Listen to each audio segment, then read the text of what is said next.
Cumprimento a amada igreja com a paz do Senhor. Vamos aproveitar que você está em pé. Vamos fazer a leitura bíblica. Abra comigo a sua Bíblia no Evangelho de Jesus Cristo, segundo escreveu o evangelista Mateus, capítulo de número 14. Primeiro livro do Novo Testamento, Evangelho segundo escreveu Mateus, capítulo de número 14. E o verso, a partir do verso de número 22. Quantos já têm, digam amém. Diz assim a palavra do Senhor. E logo ordenou Jesus que os seus discípulos entrassem no barco e fossem adiante para o outro lado, enquanto despedia a multidão. E despedida a multidão, subiu ao monte para orar à parte. E chegada já a tarde, estava ali só. E o barco estava já no meio do mar, açoitado pelas ondas, porque o vento era contrário. Mas, à quarta vigília da noite, dirigiu-se Jesus para eles, andando por cima do mar. E os discípulos, vendo-o andando sobre o mar, assustaram-se, dizendo: é um fantasma, e gritaram com medo. Jesus, porém, lhes falou logo, dizendo: tende bom ânimo, sou eu, não temais. E respondendo-lhe Pedro, disse: Senhor, se és tu, manda-me ir ter contigo por cima das águas. E ele disse: vem. E Pedro, descendo do barco, andou sobre as águas para ir ter com Jesus.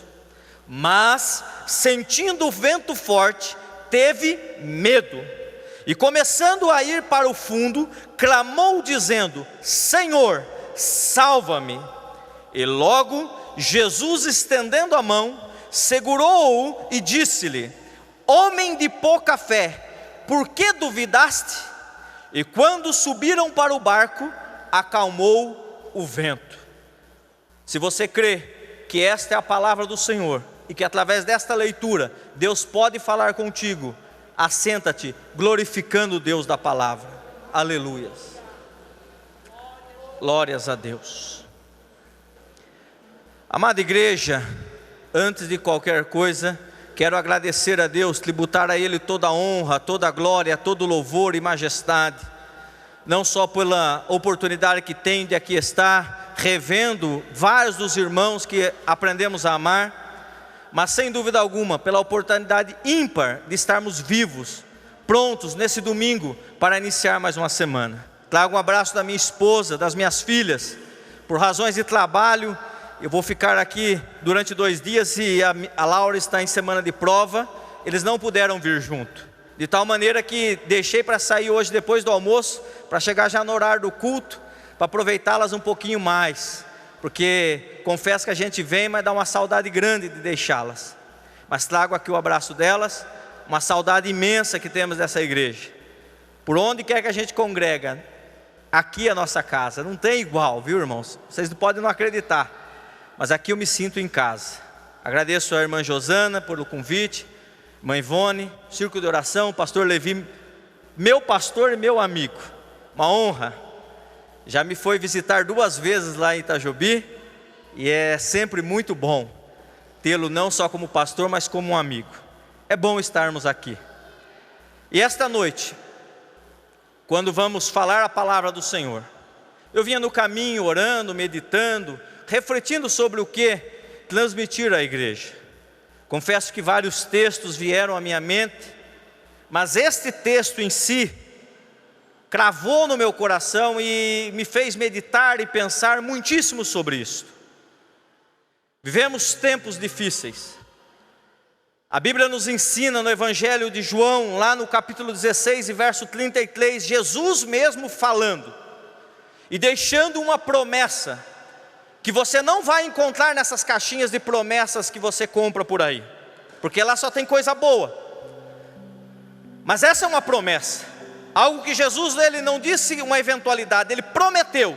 Ele disse: no mundo tereis aflições. Não foi o Papa que disse, não foi um teólogo, não foi um filósofo, foi Jesus. Ele disse: no mundo certamente tereis aflições. Isso é para causar em nós, sem dúvida alguma, um espanto, um medo, porque uma promessa da boca de Cristo, ela é irremediável, ela se cumpre. E somos açoitados diariamente por muitas aflições, sentimentos de angústia, sentimentos de medo, sentimentos de depressão. Quantos de nós às vezes diariamente acordamos e às vezes nem vontade de sair da cama temos? Medo da adversidade, dessa aflição que nos açoita. Mas Jesus mesmo, ele disse, continuando este versículo, para nos consolar, para nos dar uma certeza, ele disse: no mundo tereis aflição, mas tende bom ânimo, eu venci o mundo. A vitória de Cristo é a certeza do nosso bom ânimo, é o combustível que deve nos motivar diariamente. Mas isso não nos livra de vivermos algumas tempestades em nossas vidas. Tempestade na Bíblia é sinal de adversidade. Tempestade na Bíblia é sinal de luta. Tempestade na Bíblia é sinal de momento difícil. E antes de adentrar propriamente no texto que li, quero refletir com a igreja sobre algumas formas de tempestade, algumas formas de adversidades que nos afligem. A primeira delas é uma que muitos de nós precisamos abrir o olho. São tempestades que nós mesmos atraímos.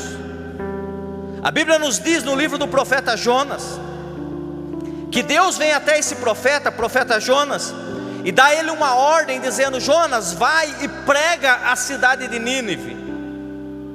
E Jonas, por razões grandes, não podem ser desprezadas, porque o povo de Nínive era um povo duro, um povo maldoso, um povo pecaminoso. Jonas se recusou a ir a pregar a eles, e desobedeceu a ordem de Deus. A Bíblia diz que enquanto Deus mandava ele ir pregar a Nínive, ele desce até o porto, compra uma passagem para o sentido contrário e entra num barco, em plena desobediência a Deus. E a Bíblia diz que levanta-se uma grande tempestade naquele mar, e Jonas dormia naquele barco. A Bíblia diz que a tempestade era tão grande, mas tão grande, que os marinheiros tentavam de toda forma se salvar, mas o barco parecia que ia se partir e se destruir.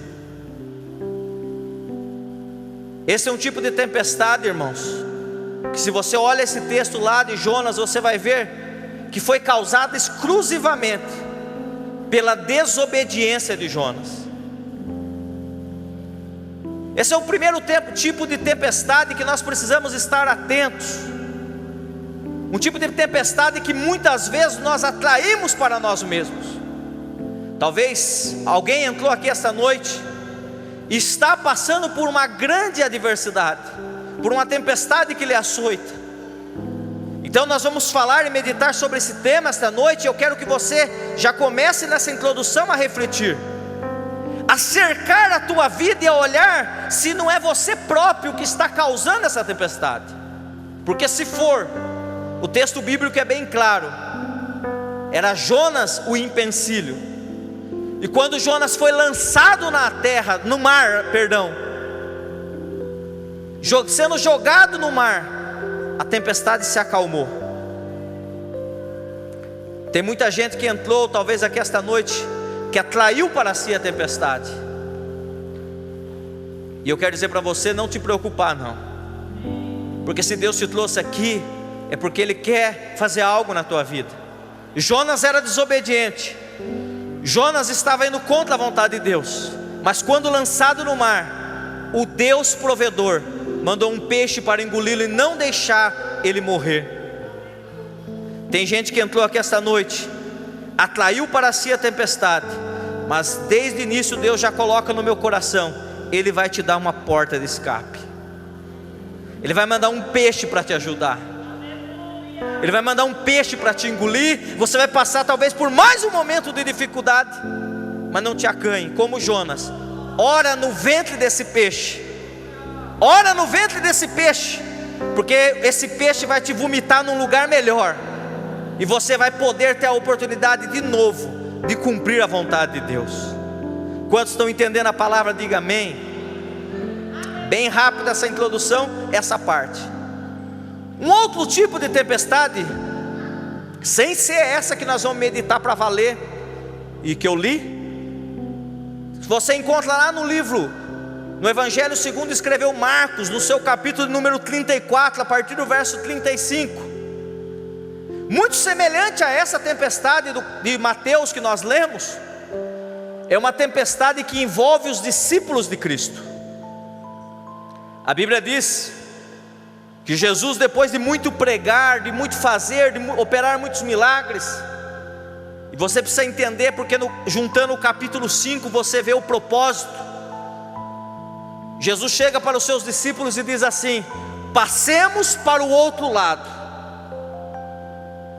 Os discípulos não entendiam o porquê, nem sabiam o que Jesus queria. Mas se você ler o capítulo 5, você vai ver que Jesus almejou, planejou, idealizou passar para o outro lado por uma única razão: ir libertar um homem endemoniado, possesso, que há muitos anos era possuído por uma legião de demônios. E a Bíblia descreve dizendo que esse homem era acorrentado, e quando era o povo daquela cidade o acorrentava, ele era capaz de destruir as correntes com a força dos demônios. Por alguma razão que às vezes foge do nosso entendimento, Jesus Cristo, que estava operando, pregando para as multidões, Ele olha e enxerga a necessidade de um único homem. Ele olha a tua necessidade esta noite. Talvez você entrou aqui e olha dos lados tantos irmãos e tantas irmãs e pensa: será que Ele está me vendo? O Senhor manda te dizer: Ele te conhece, Ele sabe do que você precisa, e Ele enfrenta uma tempestade por você. Os discípulos não entendiam, mas era por causa daquilo que Ele queria atravessar o mar. Ele tinha um objetivo, e os discípulos entram com Ele no barco, e a Bíblia diz que Ele dorme. A Bíblia diz que se acomoda sobre uma almofada na polpa do barco e dorme. E aí eu aprendo uma segunda forma de tempestade que nos açoita, uma segunda forma de adversidade que vem no nosso dia a dia: uma opressão maligna. Às vezes a gente evita falar disso para a gente não cair naquela vala comum de muitas igrejas que só falam do diabo, só falam do cão. Mas às vezes, por nós evitarmos falar dele, é que ele nada de braçada sobre nós. E nesse texto, a minha convicção é que o diabo, ele não é bobo. Engana-se quem o subestima. E ele, percebendo a missão de Jesus, ele percebendo o objetivo de Jesus, levanta-se uma grande tempestade. E você pode dizer: mas a tempestade, ela pertence a Deus, está nas mãos de Deus. Não, meu irmão, vai ler a Bíblia com atenção. Você vai perceber que muitas vezes o diabo, ele tem essa força de agir sobre a natureza. Lá vai ler o livro de Jó, que você vai ver. Vai ver o próprio Jesus sendo atentado por ele, e ele dizendo: eu mando nesse mundo.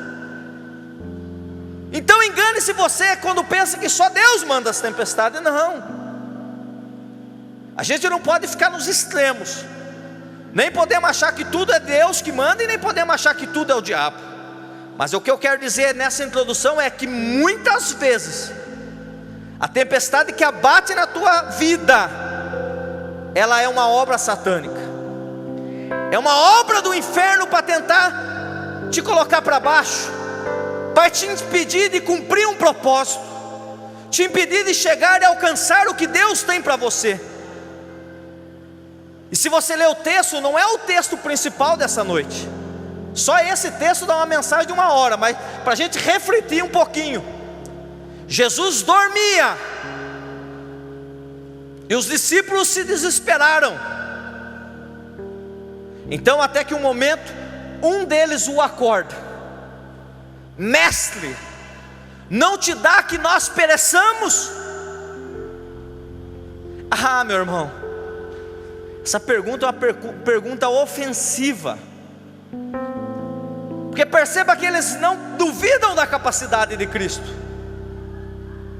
mas eles duvidam que Cristo se importe com eles. Mestre, não te dá que pereçamos?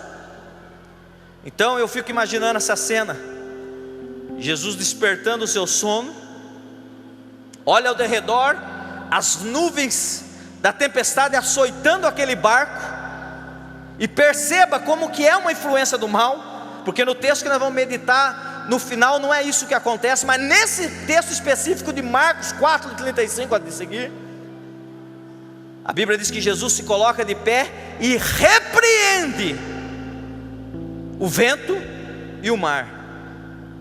Ele dá uma ordem direta para que o vento e o mar se acalmem. E a Bíblia diz que o vento e o mar se acalmam obedecendo a sua voz. E ele olha para os discípulos e diz assim: por que sois tão tímidos? Perceba que só então ele vai dizer homens de pouca fé. Mas a primeira advertência que ele dá é: por que sois tão tímidos? O que é isso, irmão Fábio? Essa é uma palavra rápida, porque a pregação é em cima da outra, mas eu não posso deixar de falar isso. Tem pessoas que entraram aqui essa noite, que estão sendo alvo, açoitados por ação do mal, ações satânicas, e não tem a capacidade, por ser tímido, de repreender. Eu quero dizer para você, Jesus ficou muito bravo com os discípulos. Jesus chamou eles de tímido por uma única razão. Se você ler os textos anteriores, você vai ver que Jesus os havia escolhido, havia eleito e havia dado poder para eles sobre os demônios. E no entanto, na timidez eles só clamaram de medo, mas não tiveram ousadia de repreender. O que é isso, irmão Fábio? É a palavra para alguns aqui essa noite. Você está vendo o teu lar se desfazer, você está vendo o seu casamento ir para o ralo, você está vendo os seus filhos irem para as drogas, para o sexo desgovernado, e você não tem ousadia de levantar o dedo e repreender o diabo. Saia daqui dessa noite incentivado, meu irmão. Há poder no sangue de Jesus, há poder no nome de Jesus. Essa adversidade que se levanta contra ti, você tem que olhar. Se não foi você que atraiu, se não foi você que procurou, pode ser o inimigo. E se for o inimigo, que Deus te deu discernimento, e você possa essa noite estender o teu dedo com valentia e dizer: em nome de Jesus, eu repreendo esta ação satânica.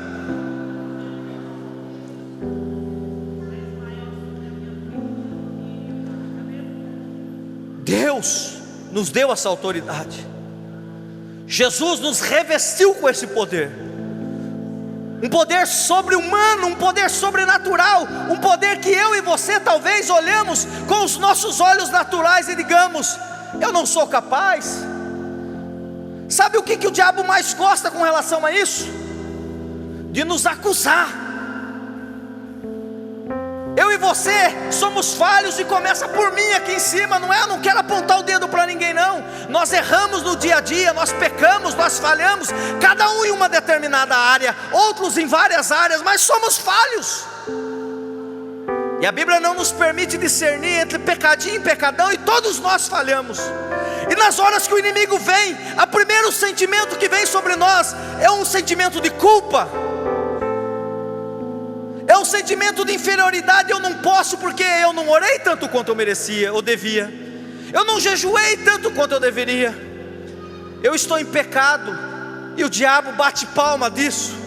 Mas quem falou que é você que morreu na cruz? Quem falou que é pelos teus méritos? Essa noite eu vim te dizer, meu irmão, se você acreditar no nome de Jesus, se você confiar no sangue de Jesus, levanta o teu dedo para a cara desse demônio que está agindo na tua casa, agindo no teu lar, e diga para ele: saia em nome de Jesus.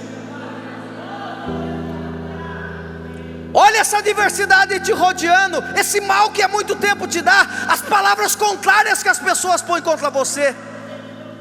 As pessoas querem o teu mal, as pessoas te perseguem, e você não veja e acha que só é carne. A Bíblia nos ensina em Efésios 6, a nossa luta não é contra a carne e contra o sangue, não é contra fulano ou contra cicrano, mas é contra esse inimigo que tu tens que apontar o dedo e dizer: eu repreendo esta ação.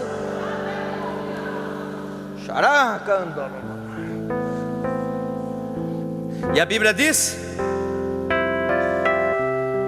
que o vento e o mar se acalmou, e os discípulos maravilhados disseram: quem é este que até o vento e o mar lhe obedecem?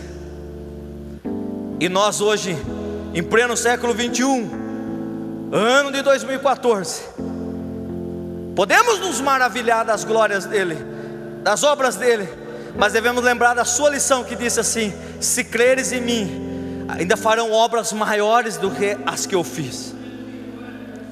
A igreja tem se inferiorizado, colocando-se somente no racional, mas essa noite eu vim te lembrar que você tem uma bazuca na tua mão, você tem uma metralhadora carregada de armas e projéteis para lutar contra esse inimigo. Mas então, irmão Fábio, e esse texto? E a leitura de hoje? A leitura de hoje, irmãos, e a mensagem em si central dessa noite, diz respeito a algumas ocasiões, quando a tempestade não é atraída por nós. Não foi nós que buscamos, não fui eu que desobedeci. E também quando a tempestade não é enviada pelo inimigo, mas algumas circunstâncias quando o próprio Deus usa a adversidade para nos ensinar. Mateus capítulo número 14 fala a respeito de grandes coisas que Jesus fez, mas ele começa contando também a respeito do rei Herodes, que ao dar uma festa de aniversário para ele próprio, regado de pessoas ao seu redor, a Bíblia conta que por causa de uma dança,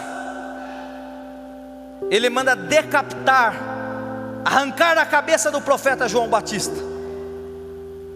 E a Bíblia nos fala, depois você lê na sua casa com atenção o capítulo todo, a Bíblia nos fala que Jesus, ao receber a notícia da morte de João Batista, Jesus era um homem também, e ele se entristece porque, lembre-se, João Batista era seu primo. Então ele toma uma decisão inusitada.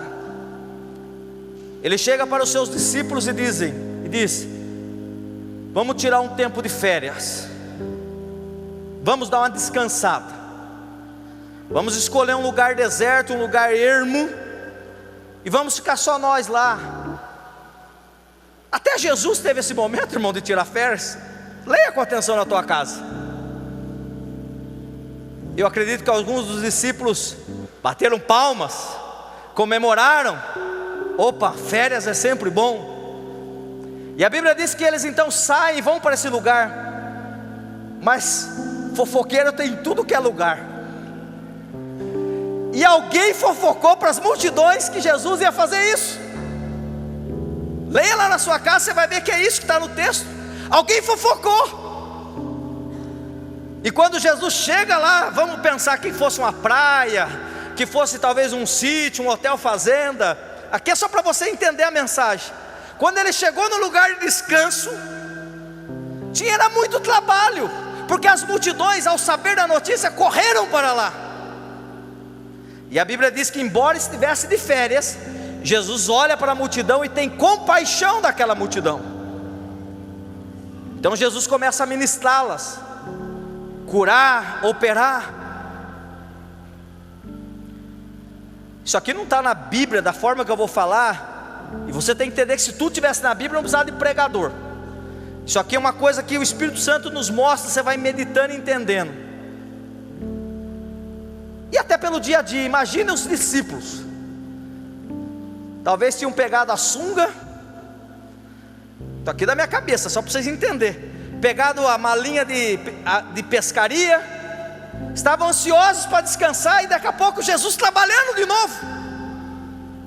Então eu imagino que talvez algum começou a reclamar, quem sabe Judas, mas começaram a não gostar muito daquela situação. E você perceba que isso que eu estou interpretando tem base bíblica, porque quando eles chegam de mau gosto para Jesus, está na Bíblia, e diz assim: mestre, já é tarde, despede essa multidão para que eles vão embora e comprem comida nos vilarejos. Como quem quer dizer, nós viemos para descansar e esse povo está tirando nosso sossego. Então Jesus, para começar a dar lição neles, diz assim: ué, vai vocês mesmo e dê a comer a eles. Às vezes, irmão, vocês pensam que isso aqui a gente não faz no dia a dia, não? Quantas vezes a gente quer dar ordem para Jesus? Quantas vezes a gente olha para a nossa circunstância e olha só para o nosso umbigo e pensa que o seu problema é só nosso? E Jesus começa a operar e a trabalhar na nossa vida. E muitas das vezes, quando nós estamos preocupados com o nosso problema, Ele coloca diante de nós o problema do vizinho, o problema de um parente, o problema de um amigo, para nos testar e ver se nós temos condição de ajudar. Mas os discípulos não tinham nada. A sorte é que tinha um jovem preparado lá, um jovem que estava prevenido.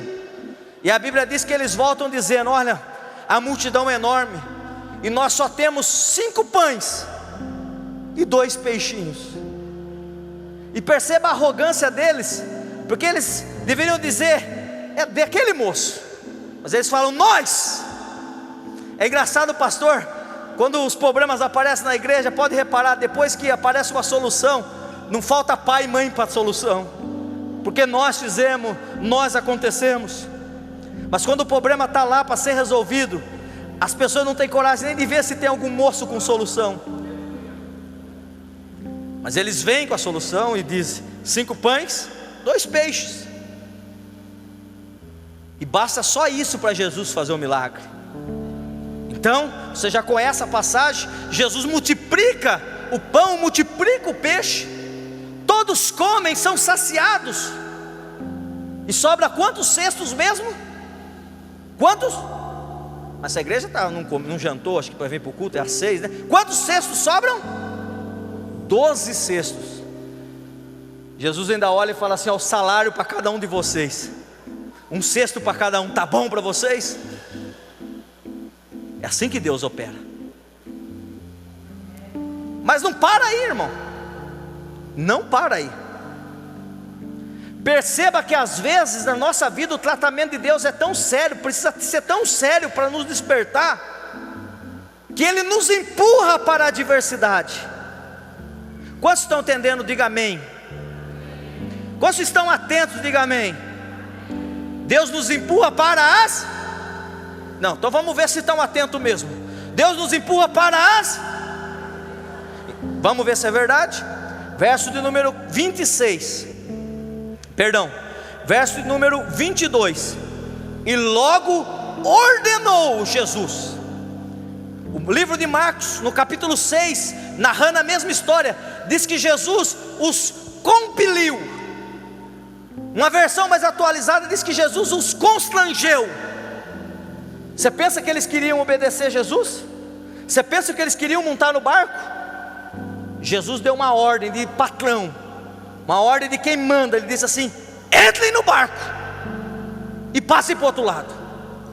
Quantas vezes na nossa vida Jesus precisa falar um pouco mais sério com nós, porque a gente pensa que Ele está brincando. Você já percebeu quando as coisas são de um jeito que não nos agrada muito, a gente tenta dizer que não é Deus que disse? Quando fala no nosso coração alguns sentimentos, a gente diz: Isso não é Deus não, isso deve ser o cão. O cão não entra no seu coração desse jeito não, minha irmã. O cão não entra no seu coração assim, meu irmão. Tem coisas quando vem aqui dentro, ó, é Deus falando contigo. Então não adianta desobedecer. Jesus disse assim: entrem no barco e vão. E eles entraram. E eles já tinham tido a experiência da tempestade anterior. Aquela, a Bíblia diz que chegou de repente. Essa a Bíblia não fala nada. Talvez, eu imagino aqui da minha cabeça, talvez já tivesse uma nuvem no céu, talvez já tivesse meio enegrecido o céu, não sei, a Bíblia não fala, mas eu posso imaginar. Porque na outra a Bíblia diz que a tempestade chegou de repente. Nessa, a Bíblia não fala nada. Talvez fosse essa a razão, porque eles relutaram em entrar no barco. Porque diz um ditado que gato escaldado tem medo de água fria. Talvez eles pensaram: lá vem outra tempestade. E o pior, Jesus disse: vocês vão e eu vou despedir a multidão e vou para o monte orar. Então eles ficaram ainda mais preocupados, porque disseram: agora nós estamos indo sozinhos. Mas eles entram no barco e eles começam a ir. Os melhores comentários bíblicos nos ensinam, eu nunca fui em Israel, mas já li bastante sobre isso. Diz que a travessia de barco feita da onde eles estavam para o outro lado, em dias normais, levava 50 minutos. Quantos minutos? Quantos? 50 minutos. Remando, tudo tranquilo. Mas a Bíblia diz que nesta noite específica, eles entraram no barco na boca da noite, no finalzinho da tarde. E a Bíblia diz que já era a quarta vigília da noite. Para você que não sabe, aprenda. A noite dos judeus é dividida em 4 vigílias. A primeira vai das 6 às 9, depois das 9 à meia-noite, da meia-noite às 3 e das 3 às 6 da manhã. Então eles saíram, ainda estava no começo da primeira vigília, devia ser umas 5:30 da tarde, não tinha nem entrado na primeira vigília, para uma viagem que deveria demorar só 50 minutos, mas já fazia 9 horas que eles estavam no barco, porque já era a quarta vigília da noite, por volta das 3 da madrugada, e eles ainda estavam remando. A Bíblia diz que as ondas, elas vinham fortes.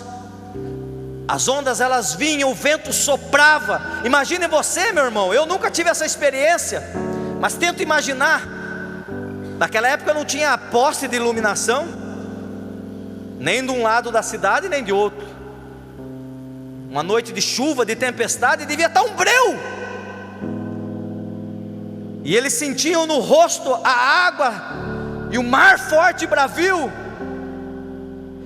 Imagine você então 9 horas de luta, 9 horas de briga. Homens experientes que sabiam remar, sabiam viver no mar. A maioria, né?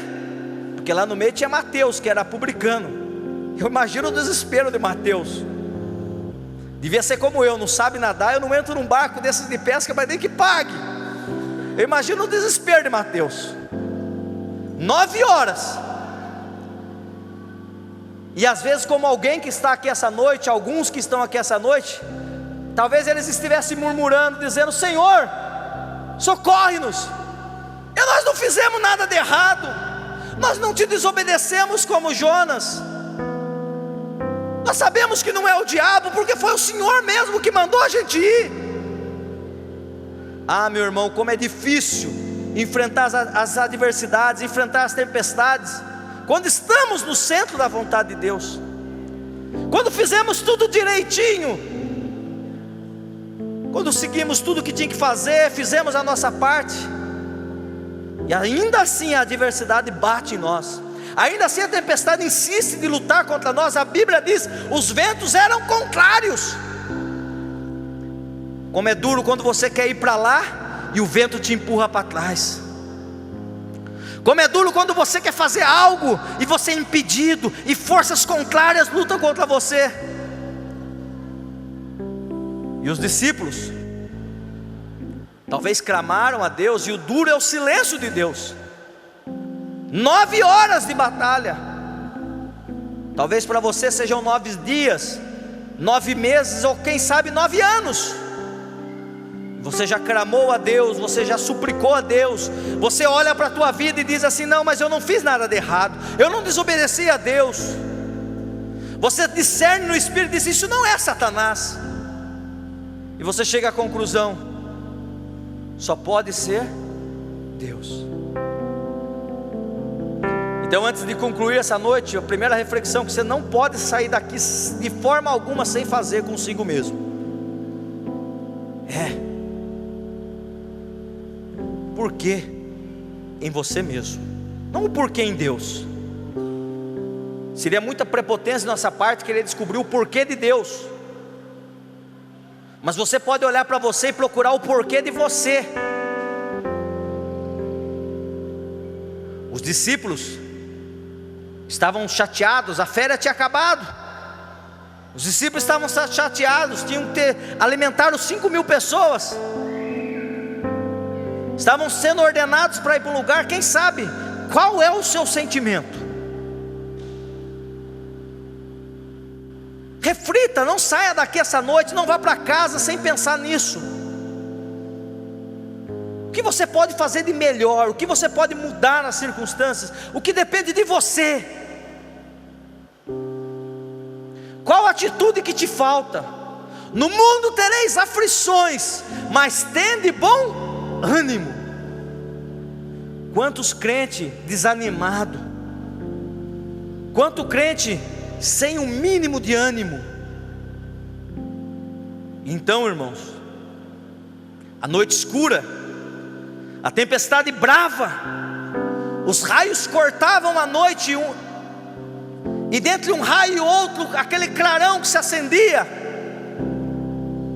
E num dado momento um clarão se dá, e eles notam a presença de alguém que vinha caminhando sobre as águas. E o primeiro sentimento que vem neles é o sentimento de medo, de pânico, e eles gritam: é um fantasma. Quantos de nós, irmãos, no meio da tempestade não estamos conseguindo conhecer mais nem Deus? É Deus estendendo a mão, é Deus fazendo uma obra na tua vida, e você não está nem discernindo o que é Deus. Você está achando que é o fantasma, você está achando que é alguém. Não, meu irmão. Então, no meio de todo aquele agito, perceba como é diferente as duas tempestades. Na outra, Jesus, o primeiro ato que ele faz é repreender o mar e o vento, não é? Quem já leu? Já leram? Depois confere na sua casa para ver. Eu gosto de crentes que lê Bíblia.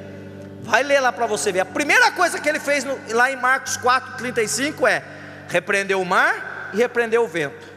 Nesta ocasião precisamente, o pânico, o desespero dos discípulos era tão grande, que em vez de repreender o mar, em vez de repreender o vento, ele acalma as tempestades do interior dos discípulos. Ele diz o seguinte, ele diz assim: tende bom ânimo, sou eu, não temais. A tempestade no interior dos discípulos era maior do que as ondas do mar, era maior do que o vento que assoprava. Talvez você entrou aqui esta noite e só Deus sabe como está o teu interior. Nas madrugadas você rola para um lado, rola para o outro, e a tempestade dentro de você te causa desconforto. A palavra para você essa noite é: tem bom ânimo. Amanhã, quando você acordar, meu irmão e minha irmã, não acorde com um sentimento de desânimo, não. Coloque o pé firme no chão e diga: hoje acordei para vencer.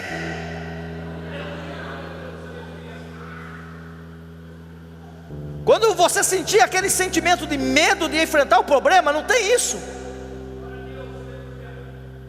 Tem uma dívida para pagar, você não tem o dinheiro para pagar, você também não tem a coragem de ligar para avisar, você fica naquele desespero trancado dentro de você. Não, irmão. Primeira coisa que você faz, se não tiver jeito, pega o telefone, liga para o credor e diz: olha, eu pagar eu vou, eu não posso hoje, eu não tenho hoje, me dá um tempo. Primeira coisa, o resto Deus provê. Quanta gente, eu vi essa semana uma pessoa no trabalho dizer isso, que não ia voltar no médico porque estava com a suspeita de que era doença ruim. E eu respondi para ela: então você vai ficar aí, vai deixar a doença ruim te matar? Vai naquele médico, pega o resultado, e se for a doença ruim, você diga assim: em nome de Jesus, eu repreendo. Enfrenta o problema, meu irmão, enfrenta o problema, minha irmã. Essa noite o Senhor Jesus quer acalmar o teu interior, primeiro de tudo, e dizer: tem bom ânimo,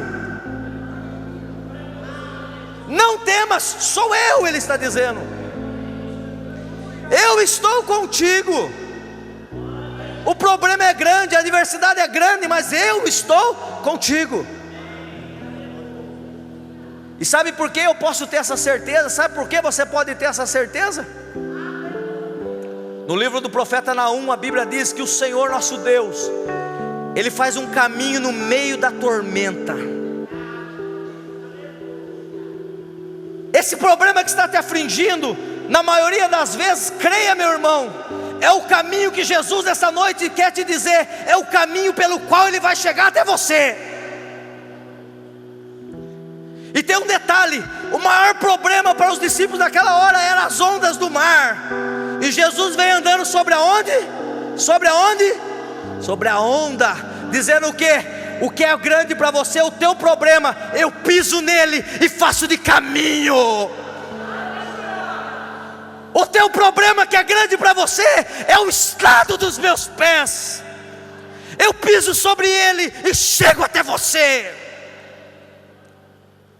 E essa noite Jesus está procurando alguém valente como Pedro. Podem criticar Pedro, mas só tem dois homens que andaram sobre o mar: Jesus e Pedro. Tinha mais 11 discípulos lá dentro, todos ainda tímidos. Mas Pedro teve uma ousadia. Pedro disse assim: Senhor, se és tu, faz-me ir ter contigo. Jesus gosta de homem valente. Jesus gosta de mulher valente. Jesus gosta de quem tem atitude.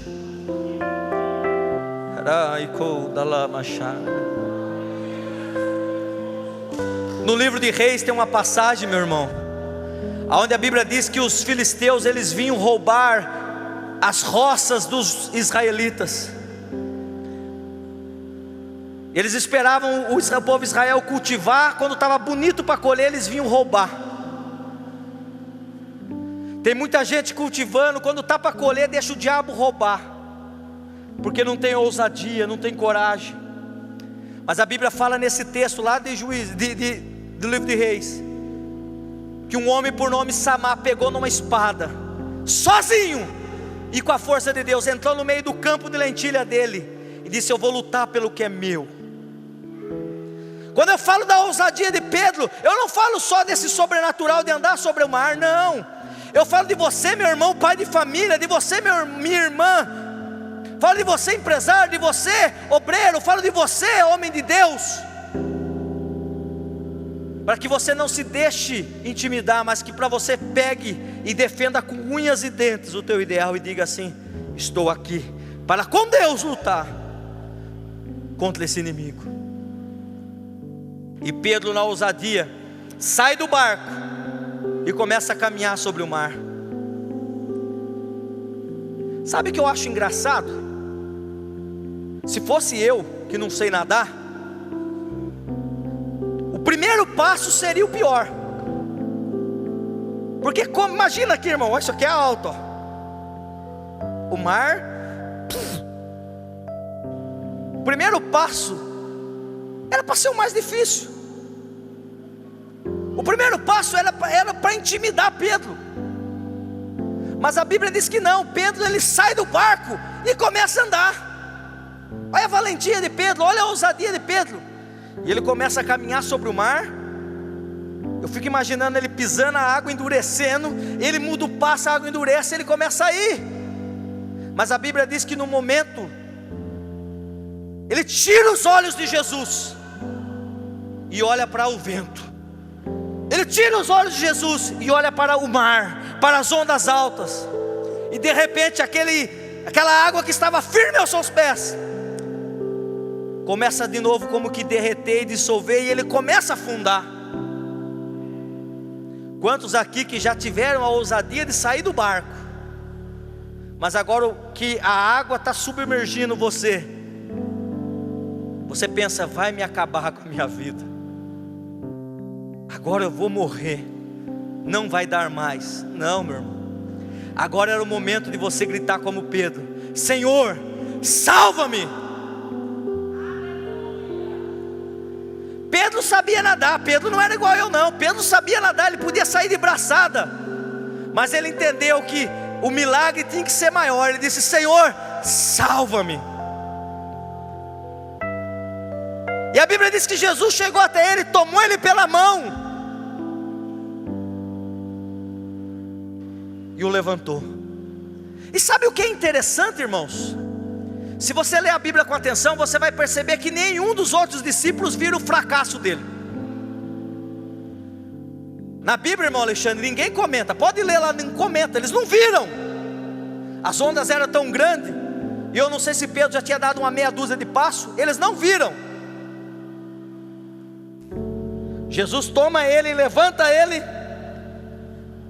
e a única coisa que eles veem, eu não sei se ele volta caminhando sobre as águas, eu não sei se ele volta nos braços de Jesus, mas eles só veem a vitória de Pedro. Sabe o que eu quero dizer para concluir, meu irmão? Tem pessoas que querem ver o teu fracasso, tem pessoas que estão torcendo para ver o teu fracasso, tem pessoas que querem que você afunde e morra de uma vez. Mas essa noite eu vim aqui como homem de Deus para te dizer que eles vão ver a tua vitória.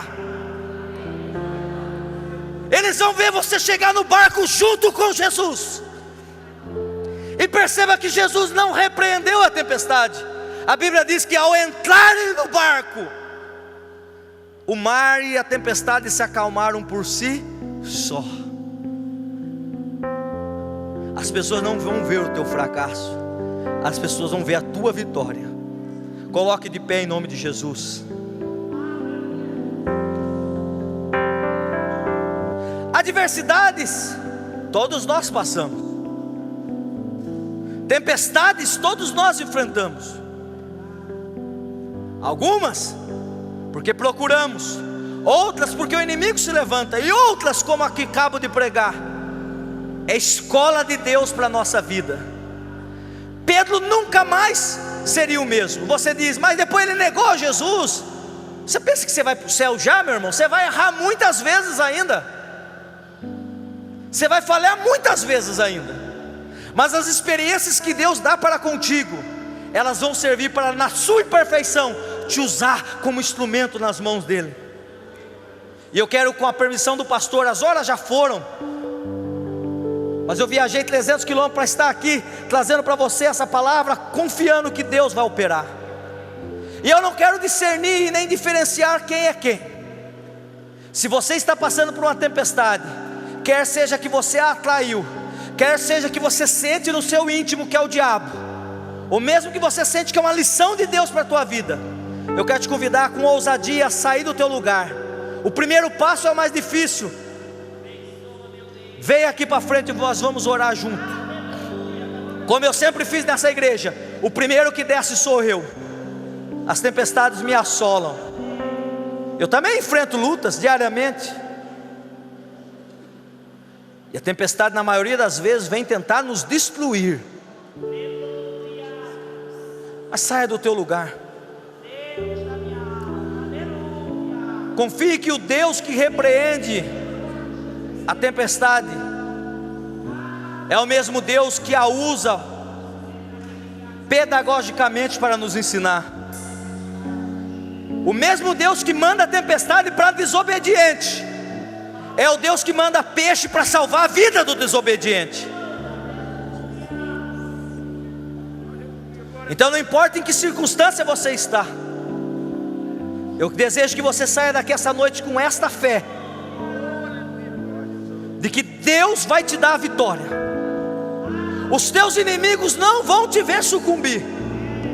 Os adversários não vão ter o prazer de que em rodinhas falar da sua pessoa. Porque o Deus de Israel, o Pai de nosso Senhor Jesus Cristo, é que assegura a vitória daquele que crê. Coloca a mão no teu coração. Por um minuto pensa aí, meu irmão, minha irmã, no vento que assopra sobre a tua vida. Pensa aí no tamanho das ondas que estão se levantando. Pensa aí nas pessoas que falam contra a tua vida. Não deseja o mal deles não, meu irmão. Deseje saúde para que eles possam ver a tua vitória. A angústia do teu coração, em nome de Jesus, vai sair. A tristeza que te assola, em nome de Jesus, não vai entrar mais no teu quarto. Eu profetizo em nome de Jesus que há pessoas que esta noite vão ter sonhos bons. Pessoas que perdiam o sono essa noite vão ter um sonho agradável. Não é para todos, é para alguém que crê. A ansiedade do teu coração vai cair por terra.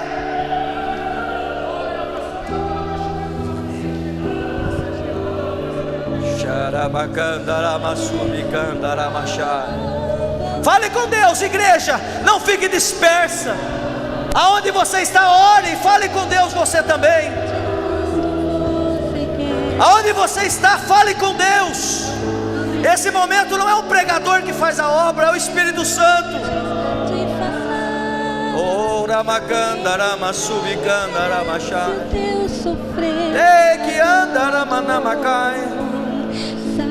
Repreende, Senhor. Manda peixe, Senhor, para salvar. Tira, salva do afogamento.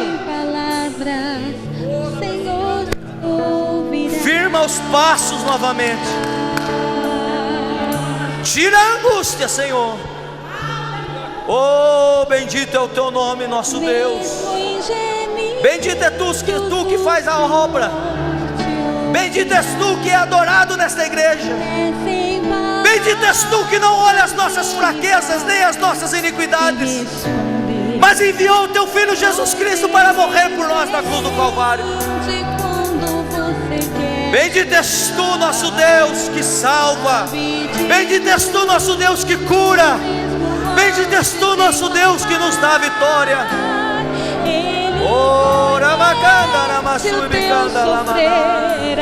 Fale com Deus. Deixa o Espírito agir. Fale com Deus. Receba a vitória. Toda angústia repreendida. Toda palavra contrária caia por terra. Senhor te ouvirá.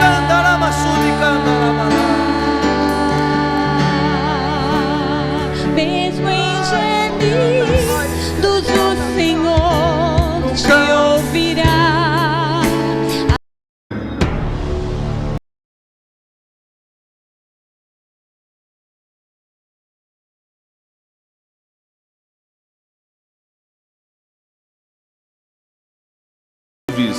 Venha conhecer nossa igreja e esperamos por você.